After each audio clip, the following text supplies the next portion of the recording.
This is WRUULP, Savannah, Georgia, 107.5 FM, WRUU.org.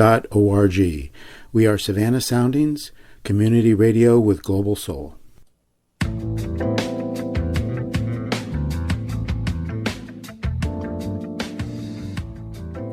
You are listening to One Human Nation with your host, Sandy Batiste.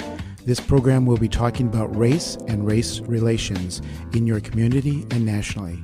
Our goal is to be open, honest, and productive.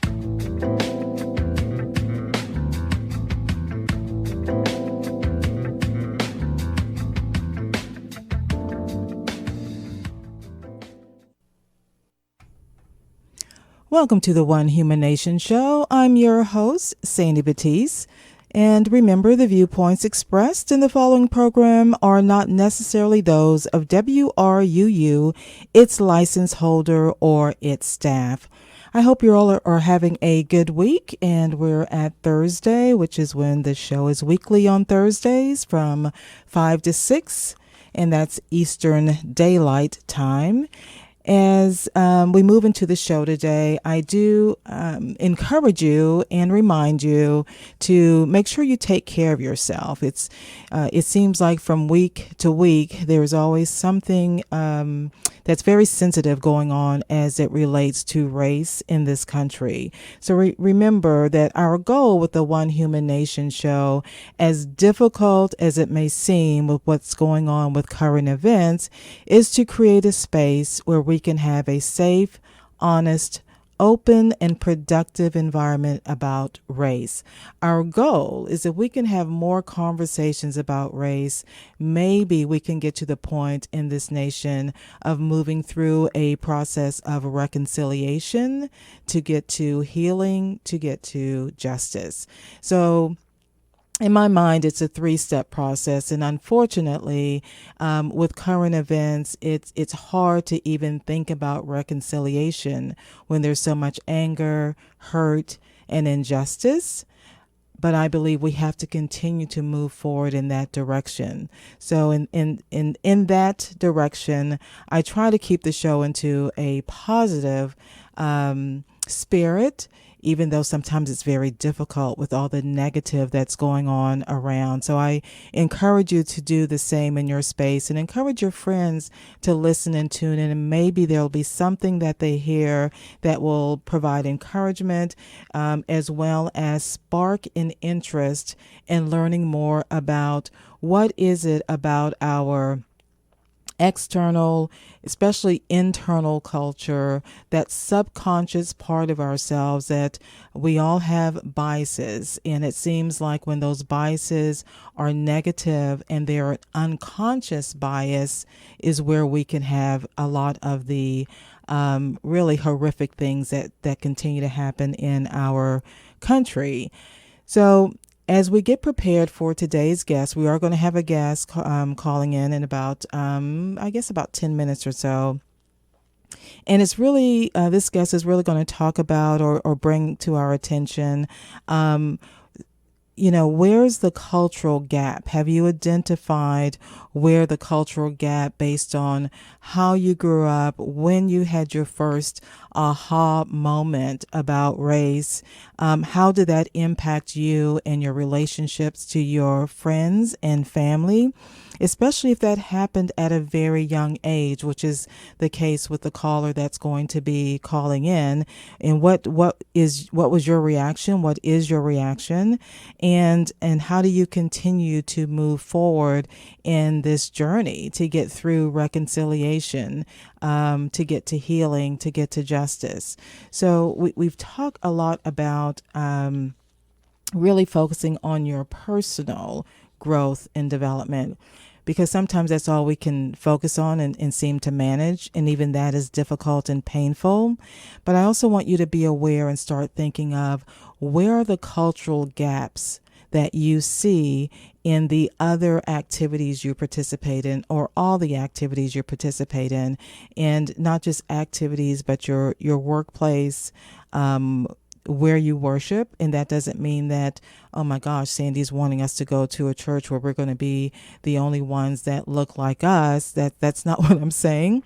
I just want you to be aware and to be awake, to start focusing on some of the cultural gaps. Because if you are a part of an organization or a company that has, a diversity and inclusion mission or focus, or you hear about that, I know being in the industry that I was in, we had to take, and I mean had to take a diversity training.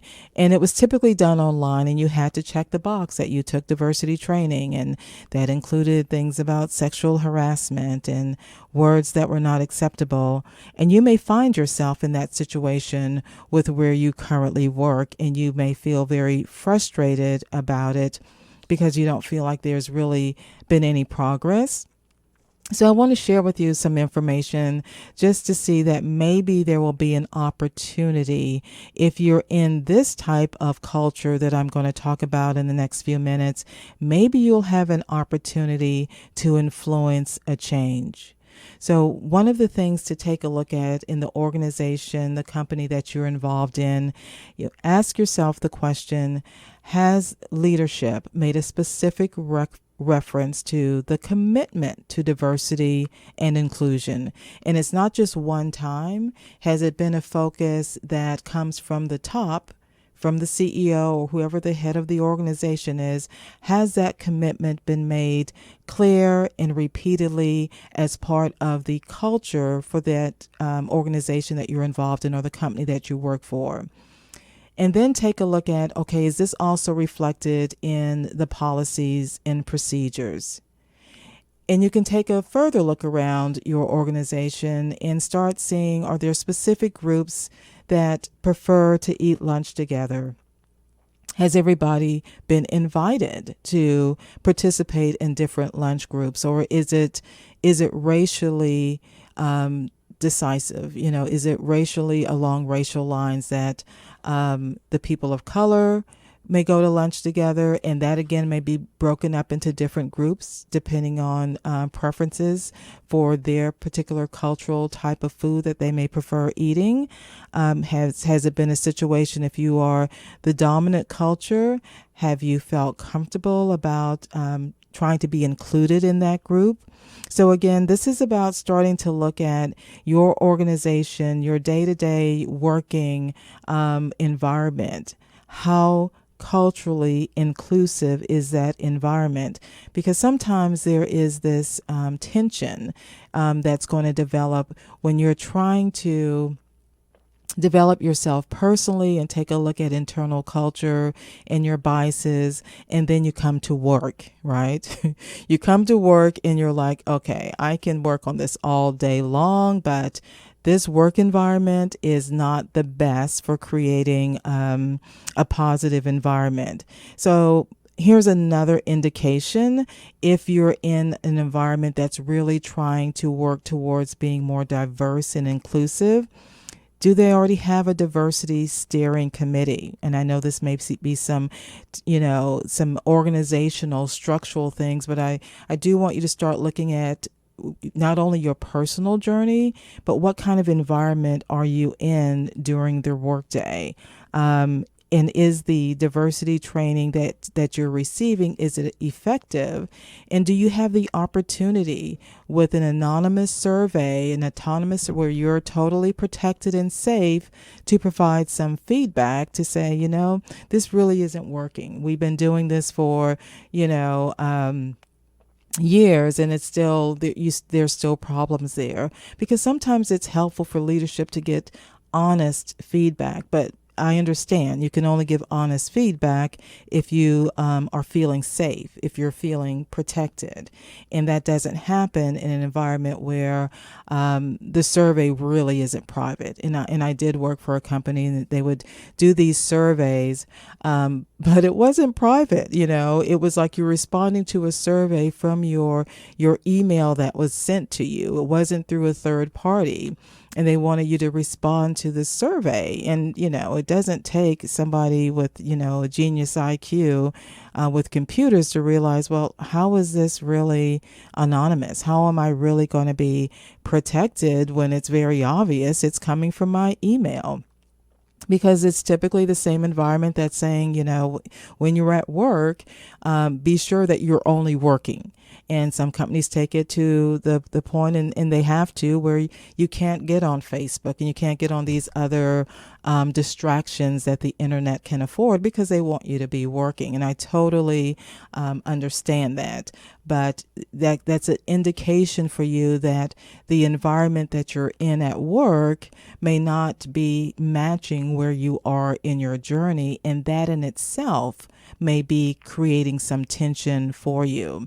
But I encourage you, if you are in that type of environment, to continue to push forward in your personal development, to continue to address when you can, to minimize those conversations where there's a conversation about us versus them. If you have that kind of conversation that you're hearing or you're participating in, and hopefully you're not the one that's instigating that type of conversation, if it's an us and them dialogue every day in your workplace and you start taking a look at that, it's an indication that there is a cultural gap in the organization. And you may say, well, you know what? It is what it is, Sandy. And that's one way to look at it.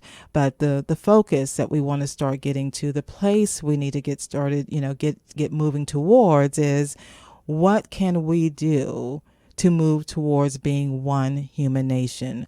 Are there opportunities where you can interject safely, a different point of view, to get people to think of something or think of a situation that maybe been going on for quite some time in the organization in a different way? Because the reality is, if everyone in the organization is the same, they look the same, they're in the same economic class, it's very difficult to have an out-of-the-box solution. It's very difficult to come up with something different that hasn't been already tried. And when people keep trying to do, they may think it's something different, but it's really very similar to what they did last year or the year before. And it can get very depressing to be in that kind of environment, because it's like, okay, here we go again. We're just going down this road one more time. And I heard recently from someone that worked at a bank, and they were kind of mentioning to me, because I'm always fascinated to hear these diversity conversations that always seem to occur. And they were just dreading getting on a conference call that was supposed to be a diversity conference call, because they were going to be the only person of color on that call. And it was something that had been going on for a long time, and they were like worn out. It's like, and this person mentioned to me, she said, I even asked, do I have to be on this call? Because I'm the person of color, and, I get tired of hearing the same, conversations that, they're checking off a box to say, yes, we've had the diversity conversation. Yes, this person was in attendance, and nothing really changes. Nothing really changes. So as we prepare for today's call, if you have the opportunity, make sure that you take a look at the cultural iceberg, because that is kind of the key building block to start looking at our deep culture, the concepts that we have of things, including our roles in our family, our attitudes, everything that we may consider or have learned about or heard about beauty and courtesy and manners and approaches to problem solving. All of this is part of a deep culture. And we've heard previous guests that have mentioned they didn't even know that there was a certain subculture that they needed to be aware of. So I'm taking a look at the time, and it's coming up close to, and here we go. Our caller is calling in, so I'm going to take the call and let you listen to some of our wonderful music.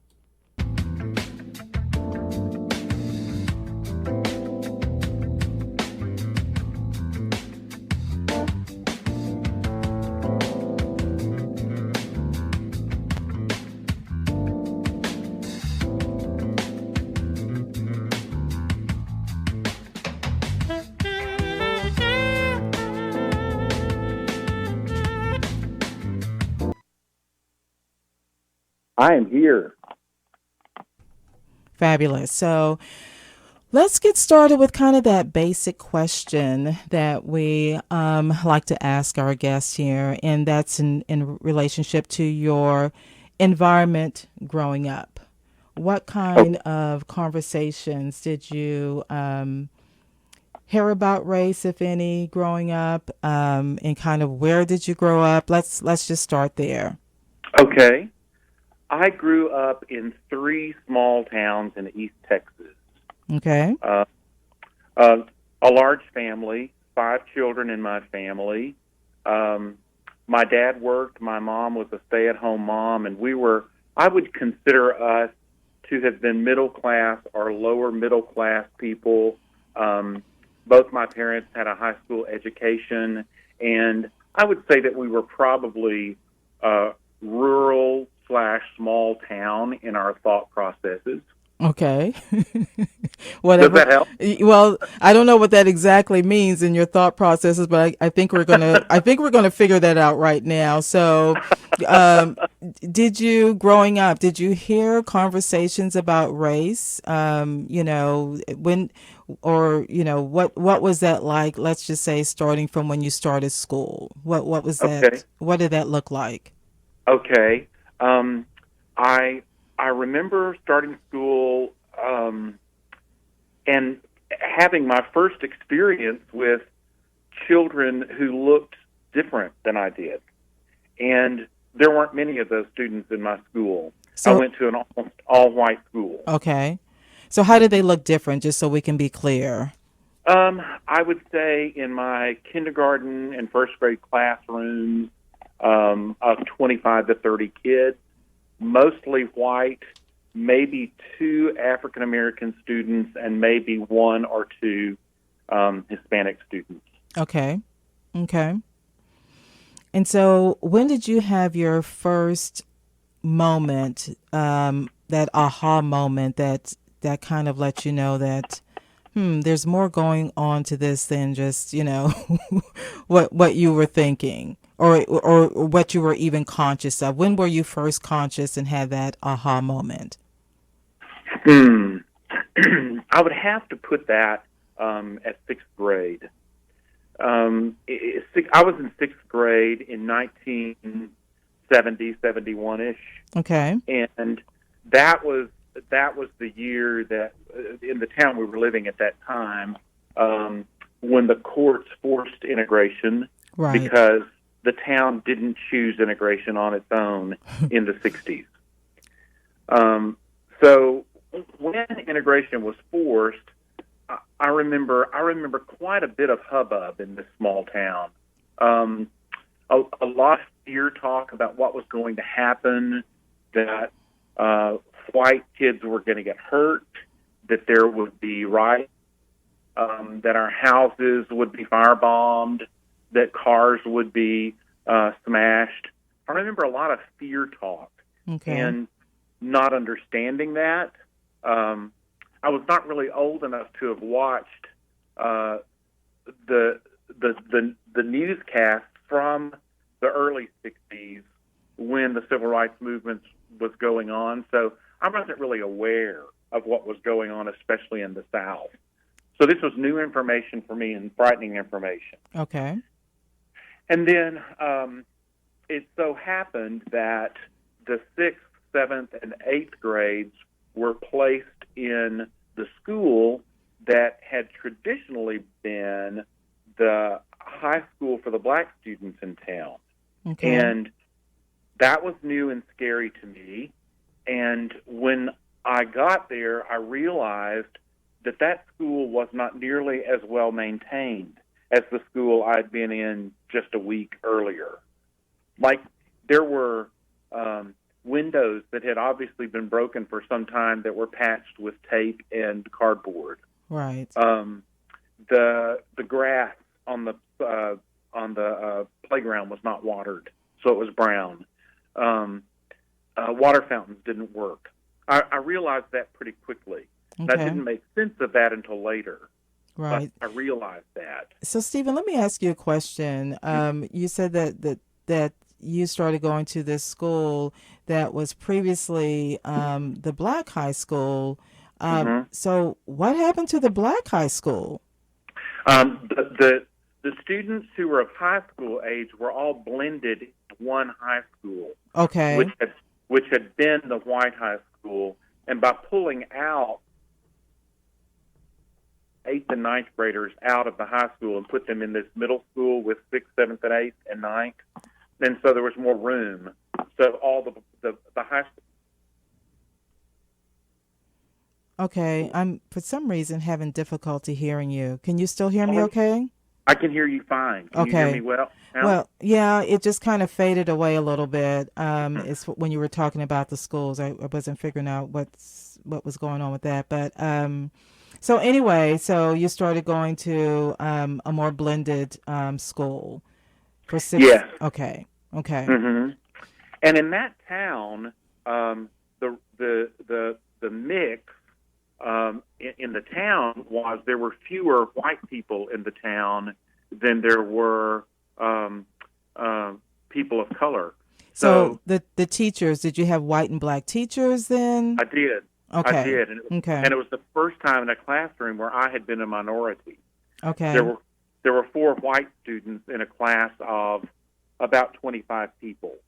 So that was a new experience for me. Okay. But the aha moment came when I met my new English teacher, with whom I was smitten. I loved her. She was a very grandmotherly woman whose name was Mrs. Murray, and she was an African American, and she was an extremely good teacher. And with her, and I realized that she was characteristics of the racist jokes I was accustomed to hearing in my home and in my social environment, in my even my church. You know, she didn't fit those stereotypes. Okay. One day I recall her coming by my desk while I was working, and she patted my hand with her hand. And when she took her hand away, I realized it was the first time I'd ever been touched by an African-American person. Okay. And I looked at my hand, and the first thing I thought was, they lied to me. Because I was told that her color would rub off on me if she touched me.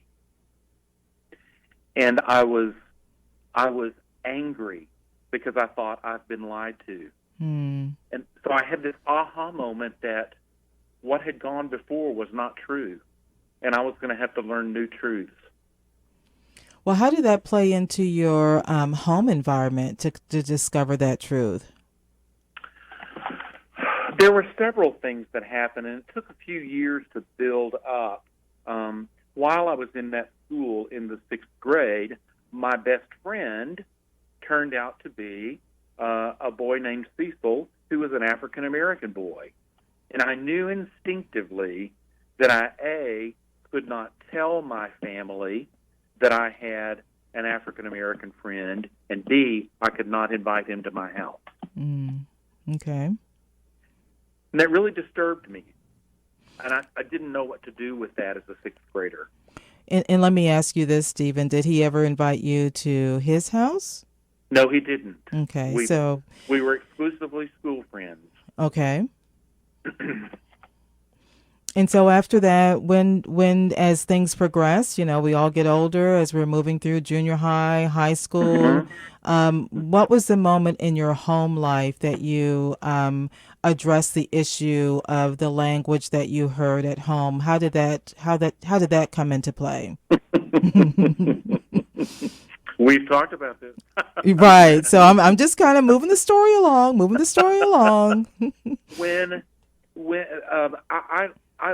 we moved away from that town at the end of my 6th grade year and moved to another town, which was in the midst of its court-ordered integration. So I went through it all over again in another town at another school, and almost right away made friends with 2 sisters who were very good singers, and I was a singer. and we went to sister churches. They went to the African American version of the white church that I went to, the same denomination, which I won't name. And we sang together a lot, and they became very close friends of mine. And by the time I hit ninth grade, I realized there was a disconnect with how I felt about them and our friendship and the kind of language that was spoken at home. Okay. And I remember one night at the dinner table, to my large family of 7, saying, I don't ever want you to speak word in my presence again. And it became quite the hubbub at home. So I just have to say, because you told me when you said that and you were in the ninth grade and you told your parents at the table, like your siblings at the table, that you did not want to hear the N word again. I can't even imagine if that situation was reversed. So, did what happened? It was. I remember wide open eyes. I remember that sound that's made in the bleachers, the woo, that sound that's made. I remember my father pulling back from his chair, like really I was afraid he might hit me. Right. I remember my mother ducking her head and looking at the floor like, this is really bad. But I remember standing my ground. Okay. I remember standing my ground and saying, no more. That's Right. not going to happen when I'm here. Right. And you did share with me that your mom had a conversation with you several years later. Yeah. And so if you want to share that, I thought that was interesting, the conversation, that she had with you. Yes, later, and I don't remember how much later it was, but it was probably within a 2-year when she saw my resolve and wanted to give me some support, but realized she couldn't do that in front of my father because he was, I will not be harsh in name calling, but he had some very racist qualities. Okay. So I remember alone my mother telling me once that when she was growing up in Houston, she and her father, my grandfather, were walking downtown Houston doing some window shopping. And she said she looked up and saw a beautiful woman in a red dress with a purse and shoes that matched nearby. And she said, she told me that the woman was a black woman. Mm-hmm. And she turned to her father, and I think she said she was 6 years old. She turned to her father and said, look at that beautiful lady. And he looked at her with such disdain and said, she is no lady. Mm. And my mother said it broke her heart, but that they never spoke of it again. Wow. And I knew that my mother was messaging me, stay on this road. I just can't help you. Wow.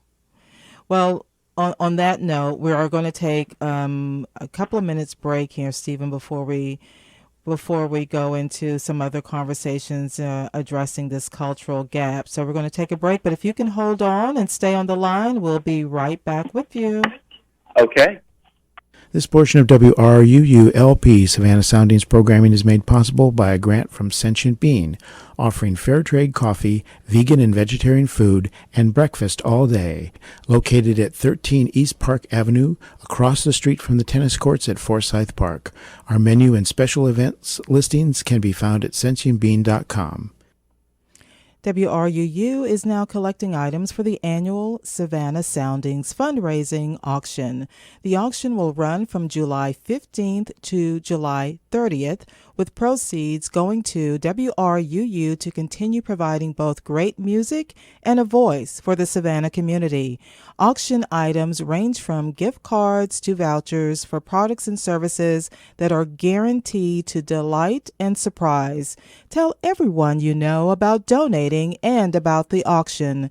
Donations can be made now. For information on donation, contact Trent Kissinger at TKKISSINGER Kissinger@gmail.com. Again, that email address is T like Trent, A like Apple, Kissinger, KISSINGER @gmail.com. And you're listening to WRUULP Savannah, Georgia, 107.5 FM, WRUU.org. We are Savannah Soundings, community radio with global soul. So, Stephen. Yes. Okay.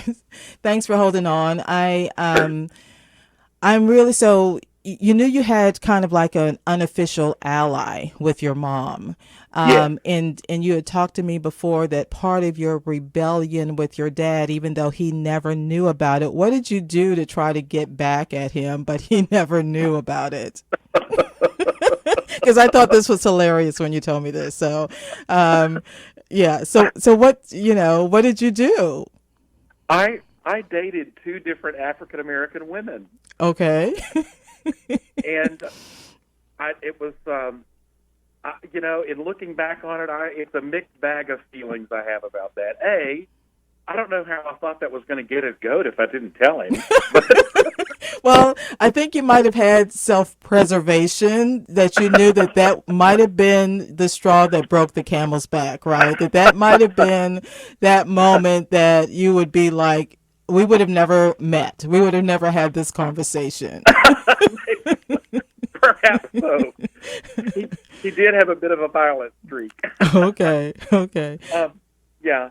So, the part that I have bad feelings about is that, although I enjoyed those women, and I think they enjoyed me, and we had fun in our dating experiences, right? I think the motivation for choosing to go out with them was unpure at best. It was not a kind reason to choose to ask a woman of color out. Although, I reiterate, we had a good time. Right. Okay, I just had to make sure that story got out, because I thought that was amusing. There is a postscript to that story. What is that postscript? Many years later, when all were married and had families, we decided one year to play family trivia. We each turned in questions ourselves that we thought no one knew. Right. And it was at that point that I made that revelation. And I remember my father having absolute. So that. What I'm sorry. The for whatever reason it faded out. So you remember your father having what? What was that? He had no response at all when he found out that I had dated two black women. So it didn't even have an effect. Oh gosh, that's pretty funny. So fast forward, you attended college, and what was that experience like? Well, I went to an almost exclusively white college.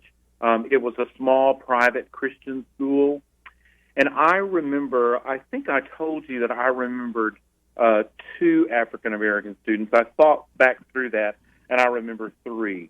Two men, one woman, and I believe they were all scholarship students.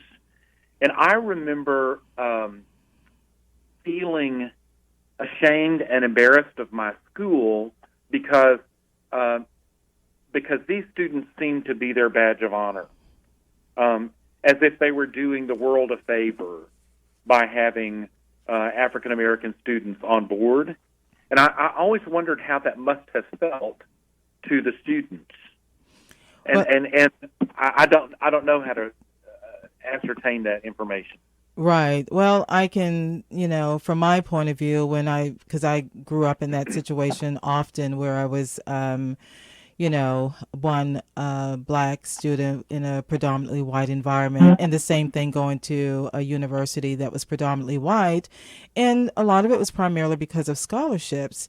I really didn't think of it in terms of, they're doing me a favor. I had been programmed to, you're going to need to get the best education possible. And it was really kind of a blessing in disguise because they were offering the scholarships and my parents couldn't afford to send me there otherwise.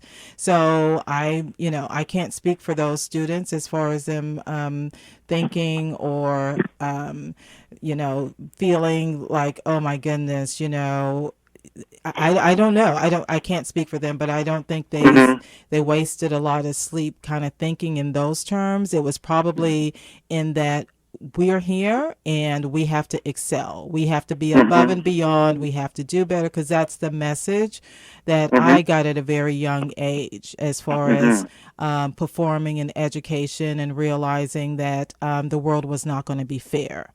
And so that in talking to other African Americans, they received that same message, whether they grew up in the South or the North, or it was that message of you're going to need to do better. Don't expect that someone is going to recognize you and give you a pat on the back, but you're there to get an education. I mean, education was stressed as being very important to have because it was going to be as close to leveling the playing field as possible, and even then it wasn't going to be fair. So that's just the environment that I grew up in.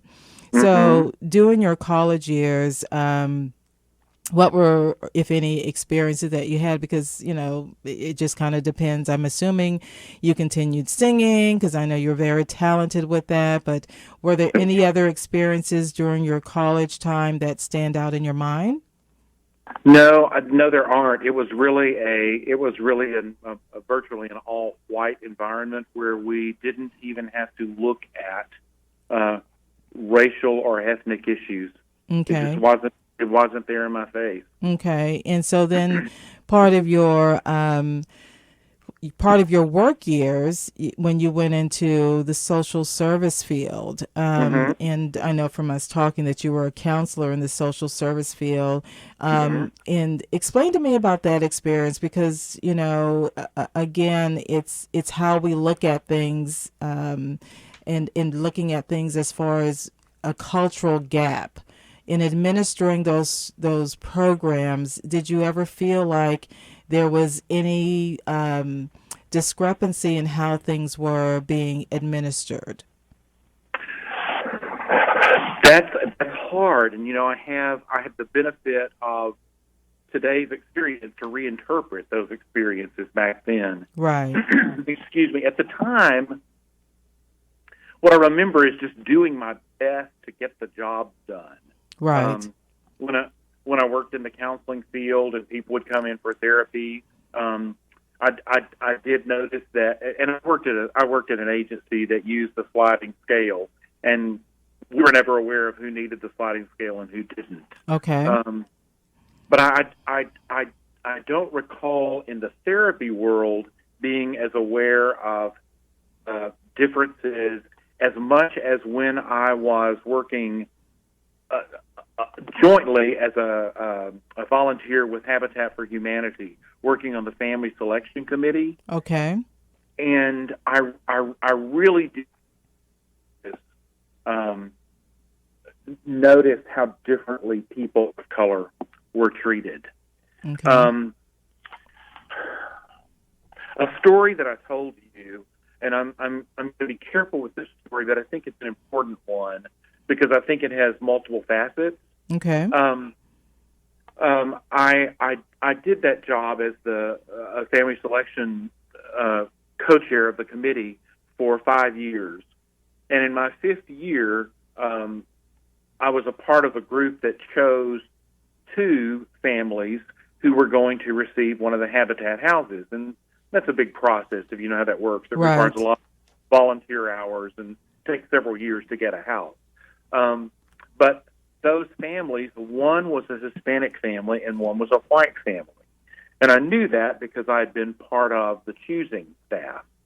But when the announcement came out in the paper a couple of weeks later, it turned out that neither of those families were awarded the house.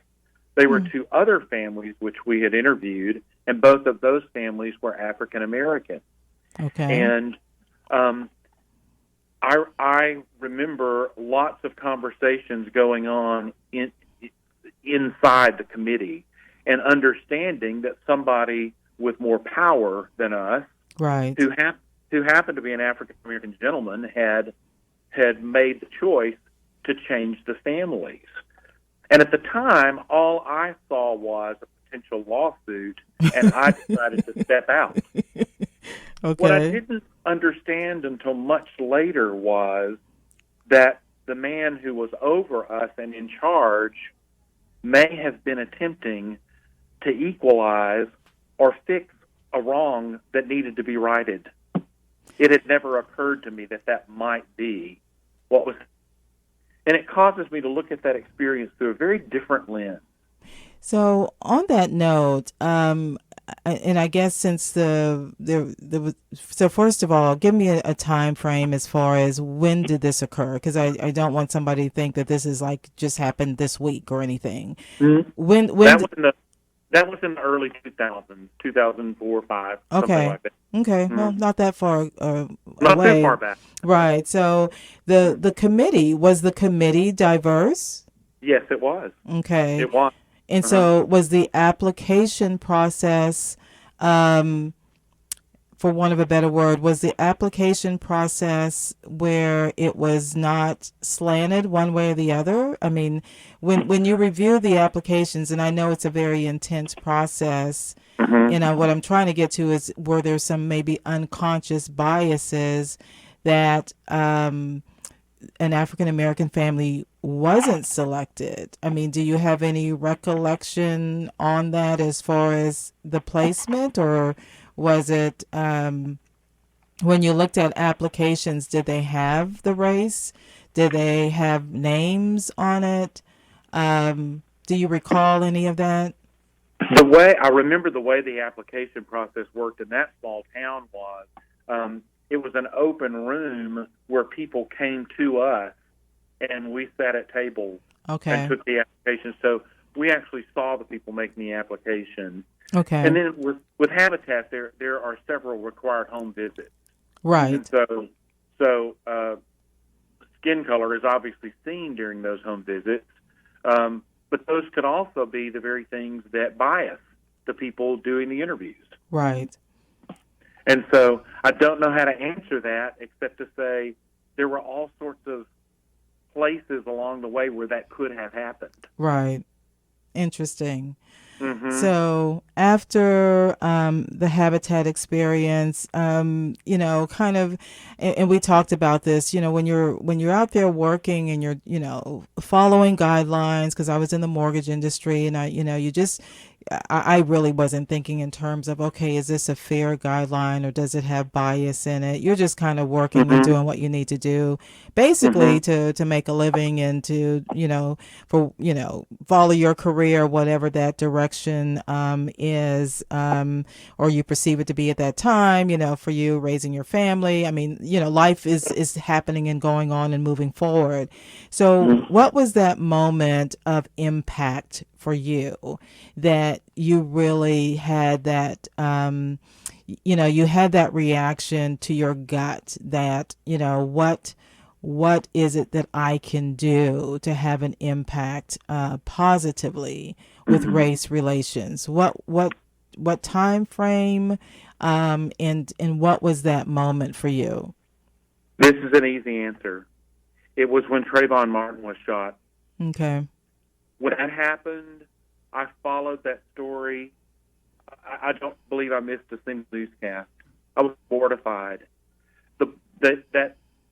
That young man was just a few years younger than my own son, and my own son was a sweatshirt, hoodie-wearing skateboarder who never once in all of the years skateboarding through neighborhood after neighborhood was chased by a man with a gun.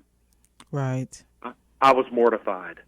And from that moment forward, and I looked that up yesterday, that was in 2012. Right. From that moment forward, I've been wide awake and watching. Right. And I think for most of us that wake up, we come to that aha, that intense moment. It's not even an aha moment because you already had that awareness. And I know you did, you started volunteering with the One Human Race initiative. And how did that come about? Because I thought that was amusing when you told me how. I was new to Austin. I think I was at a party or at a garage sale or something. I don't even remember. And asked a friend what they were doing that afternoon, and they said, "We're going to this thing called One Human Race." And I said, "That?" And they said, "I don't really know. Come with me." And I went, and I was totally hooked. Yeah. Totally hooked. Yeah, and so I do remember you coming to a One Human Race series, and I think my connection with you from that point on was also we attended the same church. So just for a point of reference to the listeners, but I thought it was. Because sometimes things just happen, divine intervention. Here you are hanging out in your own world, and the next thing you know, you're sitting through a workshop series, and one that you still actively, I know, volunteer with. We do have a couple of minutes for you, to share any thoughts from that experience with volunteering with the One Human Race Initiative. Is there anything that stands out in your mind as part of your journey that's been the surprise for you?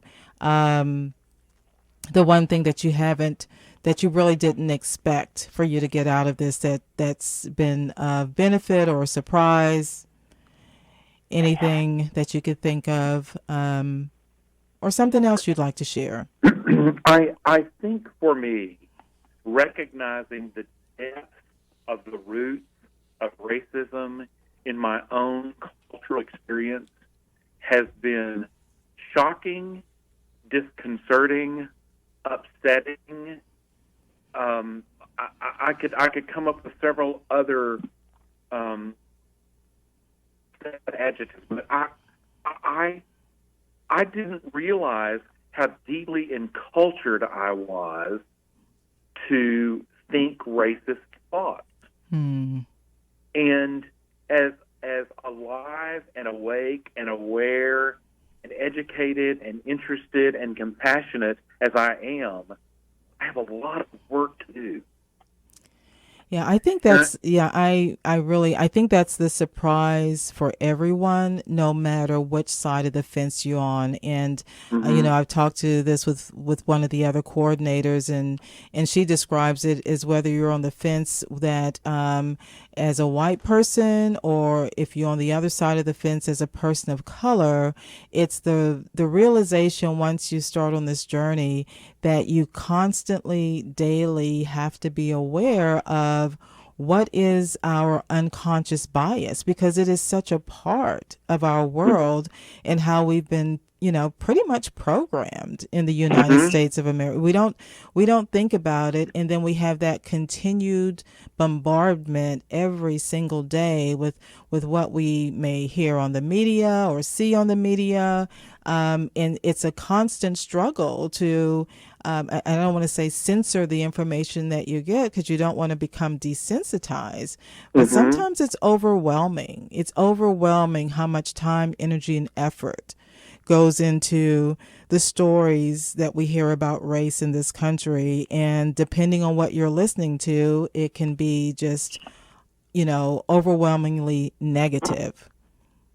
So, yes, I think for all of us, it is that awareness that it never, there's not a vaccine that we can take or a class that we can take that all of a sudden we are these perfect people that no longer have any biases to address. It's that unconscious bias that gets to be the struggle. But, you're awake. You're awake now, right?